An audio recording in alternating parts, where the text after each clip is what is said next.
Olá pessoas, este é o canal Estranho e o Extraordinário, eu sou o Rodrigo e bem-vindos a mais um vídeo. Pessoal, no vídeo de hoje o assunto é outra pauta que surgiu de uma conversa aleatória. Eu estava conversando com um amigo meu, o Emerson, vai um abraço aí Emerson, quando de repente surgiu o assunto traidores. E eu fiquei pensando, a história do nosso planeta, a nossa história enquanto raça neste mundo, de uma maneira global, é pautada por glórias, por vitórias, por atos heróicos, mas também por muita vilaneza, também por muita tirania e, infelizmente, por muita traição. Às vezes a gente não quer nem reconhecer isso, a gente gostaria de esquecer, queria fingir que não é assim, mas é fato que é. Então eu resolvi fazer um vídeo elencando aqueles que, na minha opinião, são os principais traidores ao longo da história. Repito, não necessariamente da história do nosso país, da história da raça humana como um todo. Claro, é uma lista minha, algumas pessoas podem ter opiniões diferentes, e lógico, não dava para eu colocar nessa lista todos os traidores importantes da história, porque isso nem seria um vídeo daí. Ia virar um longa-metragem. Então o que eu decidi fazer?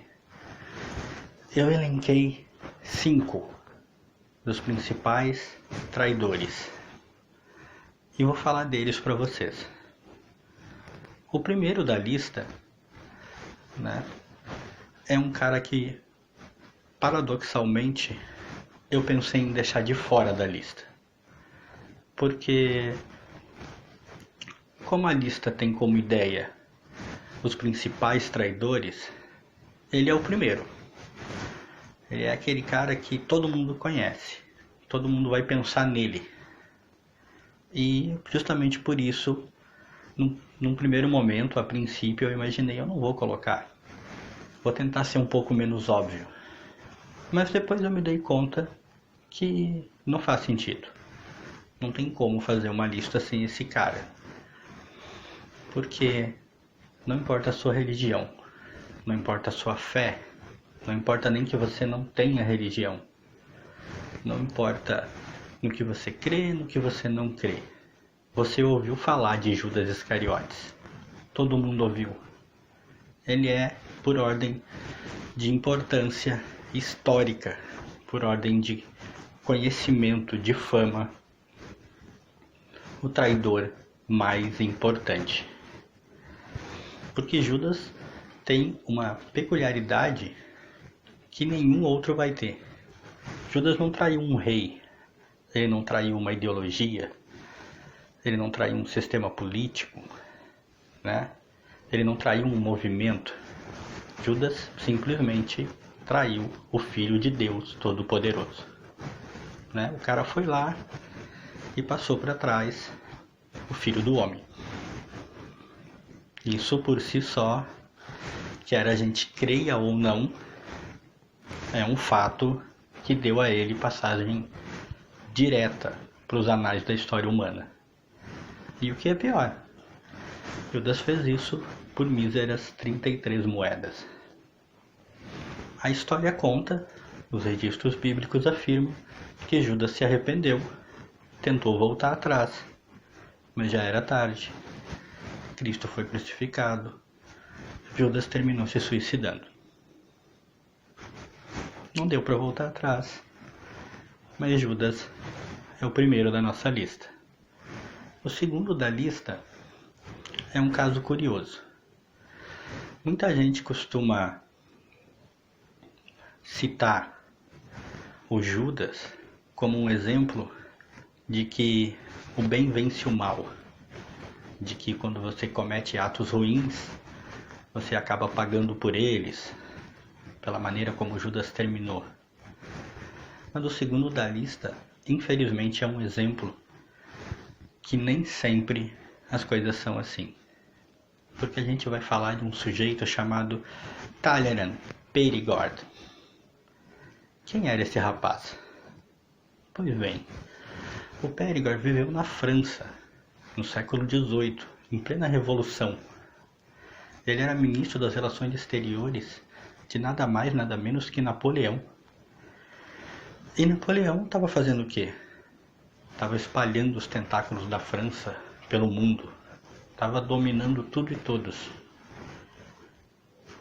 E o nosso amigo Perigord, ele não se contentou só em trair o Napoleão. Não foi só trair Napoleão. Ele mudou de tal maneira de lado, ele mudou tão radicalmente de ideia, que ele trabalhou pela volta dos Bourbons ao poder e, portanto, pela volta da monarquia. E ajudou a derrubar Napoleão. E ao contrário de Judas, essa traição não trouxe coisas ruins para o Perigord. Muito pelo contrário.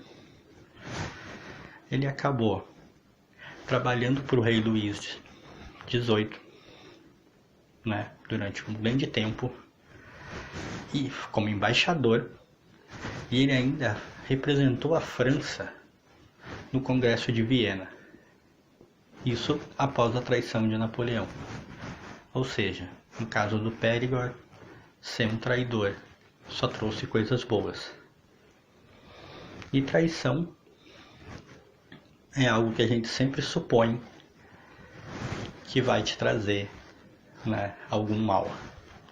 Parece que na vida real, infelizmente, é fato. Nem sempre o bem vence. E o terceiro membro da nossa lista é um sujeito que ele não é o mais famoso traidor, Ele também não é nem sequer o primeiro. Com certeza, na história, tem gente que acabou conhecida por ser traidor antes dele.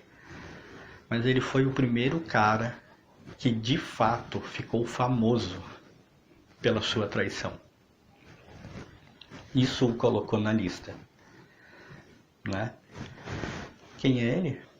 Marcus Tullius Bruto, filho adotivo de Júlio César. Viveu em 44 antes de Cristo. Nosso amigo Brutus combateu pelo Império Romano sob o comando do seu pai adotivo, E a gente sempre supõe essa coisa de um ato de grandeza, adotou, foi criado, O cara combateu sob o comando do pai.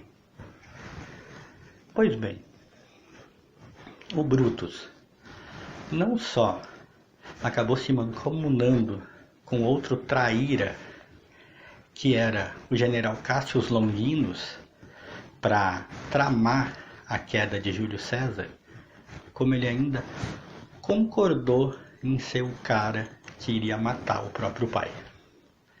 Ou seja, o Brutus realmente levou a fundo o lance da traição, É aquele cara que não se contentou em sujar um pouco as mãos. Ele resolveu mergulhar na poça. Quando Brutus deu o golpe mortal em seu pai, César proferiu a famosa frase: "Até tu, Brutus", que todos nós conhecemos, foi imortalizada, Livros, filmes, desenho animado, Essa frase repercute até hoje. Veio de onde? O filho adotivo. Brutus não foi o primeiro, não é o mais conhecido, mas carrega a triste coroa de ter sido com certeza o cara que abriu a galeria de gente que entrou para a história por uma traição. né? Antes mesmo de Judas, já que cronologicamente ele veio antes. E aí, seguindo na esteira da traição, a gente vai falar de quem? Heinrich Himmler. Himmler traiu Hitler, né? Eu já vou direto assim.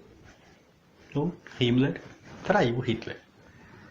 Quando a gente fala isso, traiu Hitler, nem parece tão ruim. O cara traiu uma das piores pessoas que já existiram, né? Um ser abjeto. Só que traição é traição. E a lista é de traidores. Por isso o Himmler está aqui. Além disso, o nosso amigo Himmler não traiu Hitler por motivos sequer vagamente nobres. A gente às vezes pode tentar pesar na balança uma situação e pensar assim, fez isso, mas teve seus motivos. Não. O que aconteceu foi que Himmler percebeu que a guerra estava perdida para a Alemanha. E, numa tentativa de salvar a si próprio, começou a negociar a rendição da Alemanha com os aliados, com a única intenção de salvar a própria pele. Ele queria trocar a Alemanha pela sua liberdade. Acabou não dando certo. A Alemanha foi derrotada, Himmler foi preso, né, por crimes de guerra, ao contrário do que ele queria, e acabou se suicidando. Parece que essa coisa de suicídio é meio comum entre os traidores, né? Judas, Himmler, os caras têm alguma coisa em comum além da traição. O Himmler serve também como exemplo de que o mal faz mal pro mal, né? Era um sujeito horrível que traiu outro sujeito ainda mais horrível. E graças aos céus, no caso dele, não teve essa coisa de ladrão que rouba ladrão, tem 100 anos de perdão. E aí, a gente vai pro quinto membro dessa lista, que é um cara que não é brasileiro, mas sua fama e seu ato se deu no Brasil. Silvério dos Reis. Por que ele está na lista em quinto lugar? Eu coloquei na lista porque ele fez o ato que ele colocou na história aqui no nosso país, embora ele seja português, né? E eu queria colocar alguém que tivesse uma ligação conosco. E porque quando você analisa a coisa de maneira mais fria, Silvério dos Reis acabou passando por cima, né? Destruindo, ajudando a acabar com o que era provavelmente o primeiro movimento, né, de liberdade, de independência do Brasil, né, o que seria a primeira revolução, que foi a Inconfidência Mineira. Acontece que Silvério dos Reis tinha dívidas muito altas com a coroa portuguesa e, em troca do perdão dessas dívidas, ele acabou entregando seu então amigo Joaquim José da Silva Xavier, o conhecido Tiradentes. Infelizmente, Silvério dos Reis também é uma prova daquilo que eu disse antes, de que no mundo real nem sempre o mal termina de maneira ruim, nem sempre o mal é punido, pois o nosso amigo Tiradentes, todos sabem, foi enforcado, depois esquartejado, enquanto o Silvério dos Reis teve perdão das suas dívidas pela coroa portuguesa, ganhou uma pensão vitalícia da coroa portuguesa e chegou até mesmo a se encontrar pessoalmente com Dom João. Ou seja, seu ato vil, por motivos também muito vis, só lhe trouxe benefícios. O mundo real não é um conto de fadas. Infelizmente as coisas são assim. A história humana é contada pelos vencedores, né? Nunca pelos derrotados. É assim que é. Pessoal, por hoje é só. eu queria compartilhar isso com vocês. Espero que tenham gostado. Quem gostou, deixa aquele like pra gente aí, por favor. Compartilha. Um abraço a todos. Fui.